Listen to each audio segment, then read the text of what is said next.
Be focused be alert में मैं अली आपका स्वागत करता हूं। आज की इस वीडियो में हम बात करेंगे ब्राजीलियन ऑथर पाउलो कोएल्हो के बारे में, जिन्हें उनकी मशहूर कृति द अल्केमिस्ट के लेखन के लिए किताबों का शौक रखने वाला लगभग हर पाठक जानता है।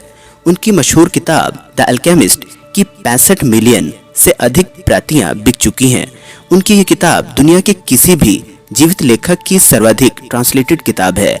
पाउलो कोएल्हो का जन्म 24 अगस्त 1947 को ब्राजील के रियो डी जेनेरो में हुआ और इनके स्कूल की पढ़ाई जेसुइट स्कूल से हुई। पाउलो कोएल्हो शर्मीले स्वभाव के बच्चे थे, जिन्हें पढ़ना लिखना काफी पसंद था और उनका सपना था बड़े होकर एक लेखक बनना।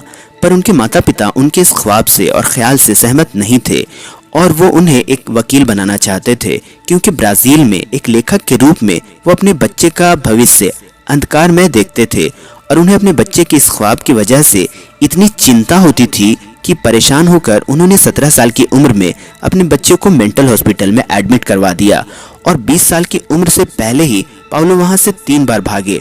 उनके अनुसार उनके अभिभावक उन्हें पागल समझते थे। मेंटल हॉस्पिटल में उनका विश्लेषण किया गया कि वो बहुत ज्यादा पढ़ते हैं, शर्मीले स्वभाव के हैं और किसी के साथ भी जल्दी घुलते मिलते नहीं हैं। पाउलो के अनुसार उनके माता पिता उनसे निराश हो चुके थे और इसका मतलब कतई ये नहीं था कि वो अपने बेटे को तकलीफ देना चाहते थे, बल्कि वो अपने बच्चे का बेहतर भविष्य देखना चाहते थे तथा उन्हें ये समझ ही नहीं आ रहा था कि वो अपने बच्चे का करे तो क्या करे। उनके अनुसार उनके माता पिता की नीयत उन्हें नुकसान पहुंचाना नहीं था, बल्कि वो उनका भविष्य बेहतर करना चाहते थे, इसलिए उन्होंने उन्हें माफ कर दिया है। पाउलो कहते हैं कि जब आप किसी से बहुत ज़्यादा प्यार करते हैं और इस प्यार के असर में आकर आप ये चाहना शुरू कर देते हैं कि सामने वाला बदलकर पूरी तरह से आपका हम ख्याल हो जाए, तो ये प्यार का विनाशकारी पक्ष है। क्योंकि प्यार तो ये है कि आप किसी को उसके वास्तविक रूप में स्वीकार करें।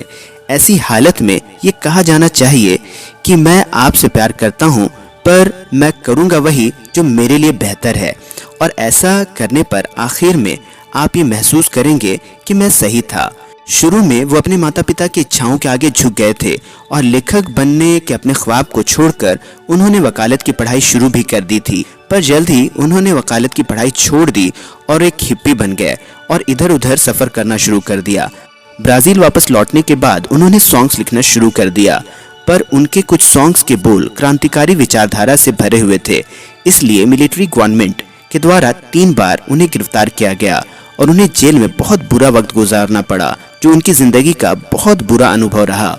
कई तरह के काम करने के बाद भी उन्हें हमेशा अपनी जिंदगी में एक कमी का एहसास होता रहा और 39 साल की उम्र में जब वो घूमने के लिए स्पेन गए तो वहाँ उन्हें आध्यात्मिक जागृति का अनुभव हुआ, जिससे उन्हें अपने आप को पूरी तरह से लेखन के लिए समर्पित कर देने की प्रेरणा मिली। और आपको ये जानकर हैरानी होगी कि उन्होंने द अल्केमिस्ट जैसी विश्व प्रसिद्ध सफल किताब को सिर्फ 2 सप्ताह में लिख दिया। उनके अनुसार ये किताब उनकी अंतरात्मा के द्वारा पहले ही लिखी जा चुकी थी, पर किताब को जल्दी लिखने का मतलब ये नहीं था कि उन्हें कामयाबी भी जल्दी मिल गई, बल्कि कामयाबी के लिए उन्हें काफ़ी सब्र और संघर्ष करना पड़ा। एक छोटे ब्राज़ीलियन प्रकाशक ने द अल्केमिस्ट पर अपना दांव खेला और उन्होंने पाउलो कोएल्हो को कहा कि उनकी ये किताब कभी नहीं बिकेगी, पर पाउलो को अपने काम पर पूरा भरोसा था और उन्होंने ऐसे प्रकाशक की तलाश जारी रखी जो उनके नॉवेल पर पूरा भरोसा रखें। उनकी उम्र 41 साल हो चुकी थी और वो हताश थे, पर उन्होंने कभी भी अपनी किताब और काम पर से भरोसा नहीं खोया, क्योंकि उनका ये मानना था कि उनका ये काम उनके दिल और रूह की देन है और वो हमेशा अपनी इसी सोच के साथ रहते थे। तभी अचानक एक दिन एक चमत्कार हुआ। एक दूसरे ब्राज़ीलियन प्रकाशक ने द अल्केमिस्ट को एक दूसरा मौका दिया और आगे की कहानी इतिहास है।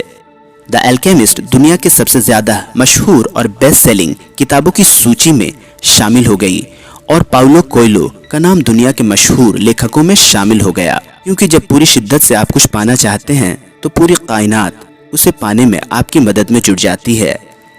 आपको ये जानकारी पसंद आई हो तो आप इस वीडियो को लाइक करें, शेयर करें और चैनल को सब्सक्राइब करें। तो मिलते हैं अगली किसी नई वीडियो में, तब तक के लिए अलविदा।